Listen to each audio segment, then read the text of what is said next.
কেউ জানে না মুসুরের ডাল ভর্তা, শিম ভর্তা, বেগুন ভর্তা অনেক মজাদার এবং সুস্বাদু। হ্যাঁ, আমাদের এখানে ডিম ভাজি সকালবেলা এটা আমাদের থাকবেই। আমাদের বাসায় আবার ফির ভাত খায় সবাই, রুটিটা কমই খায় আমার বাবার বাড়িতে, যার কারণে প্রতিদিন রোজকার এই ভর্তাটা থাকবে। হয়তো বাদাম ভর্তা, তিল ভর্তা, তিসি ভর্তা। আজকে সিম, এই যে আমি এখন সিম ভর্তা করতেছি।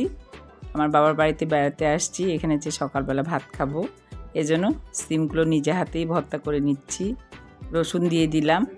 এখন আমি বেগুন ভর্তা করতেছি, এত মজাদার। এই বাটনাতে বাটলে অনেক সুন্দর হয় ভর্তাগুলো, অনেক মজাদার সুস্বাদু। হাতে বাটার থেকে অনেকে হাতের আবার ভর্তাটা খেতে চায় না।